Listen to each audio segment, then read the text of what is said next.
ഈ ഒരു കുഞ്ഞ് ഫേഷ്യൽ ചെയ്ത് കഴിയുമ്പോൾ തന്നെ സ്കിൻ ഇൻസ്റ്റൻ്റ് ആയിട്ട് ബ്രൈറ്റ് ആവുന്നത് കാണണമെന്നുണ്ടെങ്കിൽ വീഡിയോ അവസാനം വരെ കണ്ടു നോക്കുക കേട്ടോ. ആദ്യത്തെ സ്റ്റെപ്പിൽ മിൽക്ക് ക്ലെൻസിങ് ആണ് ചെയ്യുന്നത്. അതിനായിട്ട് പാൽ എടുത്തിട്ടുണ്ട്. കുറച്ച് വെള്ളം കൂടെ മിക്സ് ചെയ്തെടുത്താലും കുഴപ്പമൊന്നുമില്ല. ഒപ്പം നമുക്ക് കുറച്ച് കോട്ടൺ ബോൾ വേണം. ഒരു പഞ്ഞി എടുത്തിട്ട് അതിങ്ങനെ മുക്കിയിട്ട് നമ്മുടെ മുഖത്ത് വെച്ച് നന്നായിട്ടൊന്ന് വൈപ്പ് ചെയ്തെടുക്കുക. ഇത് നമ്മുടെ പോർസിനിടയിൽ പറ്റിപ്പിടിച്ചിരിക്കുന്ന മേക്കപ്പ് പൊടിപടലങ്ങൾ ഇതൊക്കെ നീക്കം ചെയ്യാനായിട്ട് ഹെൽപ്പ് ചെയ്യുന്നതാണ്. അടുത്ത സ്റ്റെപ്പ് സ്ക്രബിങ് ആണ്. അതിനായിട്ട് ഞാൻ കുറച്ച് റോസ് വാട്ടറും അരിപ്പൊടിയും ചേർത്ത് നന്നായിട്ട് മിക്സ് ആക്കുന്നുണ്ട്. എന്നിട്ട് അത് വെച്ച് നമ്മുടെ സ്കിന്നിലൊന്ന് സ്ക്രബ് ചെയ്ത് കൊടുക്കുകയാണ്. കുറച്ച് കൂടുതൽ റോസ് വാട്ടർ എടുക്കുക. ഡ്രൈ സ്കിൻകാരാണെങ്കിൽ പാല് തന്നെ ചേർത്ത് കൊടുത്താലും മതി കേട്ടോ. സ്ക്രബ് നല്ല രീതിയിൽ സോഫ്റ്റ് ആയിരിക്കണം, എന്നാൽ മാത്രമേ അടിപൊളിയായിട്ട് സ്ക്രബ് ചെയ്യാൻ പറ്റുള്ളൂ. സോ ആവശ്യത്തിന് റോസ് വാട്ടർ ചേർത്ത് കൊടുക്കുക.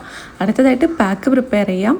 കുറച്ച് അരിപ്പൊടിയും തേനും പാലും കൂടെ ചേർത്ത് മിക്സ് ചെയ്തിട്ടാണ് ഫേസ് പാക്ക് ഉണ്ടാക്കുന്നത്. നിങ്ങൾക്ക് പാല് സെറ്റ് ആവില്ല എന്നാണെങ്കിൽ അലോവേര ജെൽ ഈ ടൈമിൽ ആഡ് ചെയ്ത് കൊടുത്താൽ മതി. ഇത് നല്ലൊരു പേസ്റ്റ് ഫോമിലാക്കി മിക്സ് ചെയ്തെടുത്തതിന് ശേഷം നമുക്കിത് ഫേസിലോട്ട് അപ്ലൈ ചെയ്ത് കൊടുക്കാം.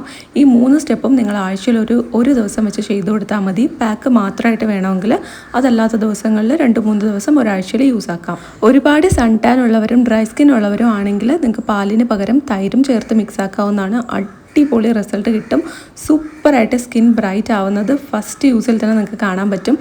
ശരിക്കും പറഞ്ഞാൽ ഇതൊരു അമേസിങ് ഹോം റെമഡിയാണ്. ഇത് എല്ലാ പെൺകുട്ടികളും ആഴ്ചയിൽ ഒരു ദിവസമെങ്കിലും ചെയ്തിരിക്കണം എന്നുള്ളത് ഞാൻ റെക്കമെൻഡ് ചെയ്യും. അത്രയും സൂപ്പർ അമേസിങ് റിസൾട്ട് കിട്ടും. 15 മിനിറ്റ് ഫേസ് പാക്ക് വെച്ചിരുന്നതിന് ശേഷം സാധാരണ വെള്ളത്തിൽ കഴുകി കളയാം. അതിനുശേഷം ഞാനിവിടെ റോസ് വാട്ടറും അലോവേര ജെല്ലും അപ്ലൈ ചെയ്ത് കൊടുക്കുന്നുണ്ട്. ആസ് എ സ്കിൻ കെയർ ഉറപ്പായും ഒരു മോയ്സ്ചറൈസർ നിങ്ങൾ അപ്ലൈ ചെയ്ത് കൊടുക്കണം.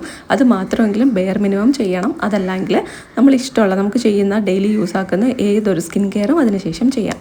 സൂപ്പർ ബ്രൈറ്റ് സ്കിൻ കിട്ടും. നന്നായിട്ട് സ്കിൻ ഗ്ലോ ആകും. നോർമൽ സ്കിന്നൊക്കെ ചെയ്ത് നോക്കാം. സൂപ്പർ റിസൾട്ട് കിട്ടുന്ന ഒരു അടിപൊളി ഫേഷ്യലാണ്. എല്ലാവരും ട്രൈ ചെയ്ത് നോക്കുക. പ്രോഡക്ട്സിൻ്റെ ലിങ്ക് ടാഗ് ചെയ്തിട്ടുണ്ട്. ചെക്ക് ചെയ്ത് നോക്കാനായിട്ട് മറക്കണ്ട. ഒപ്പം വീഡിയോ ഇഷ്ടപ്പെട്ടാൽ ലൈക്ക് ചെയ്യുക, സബ്സ്ക്രൈബും ചെയ്യുക.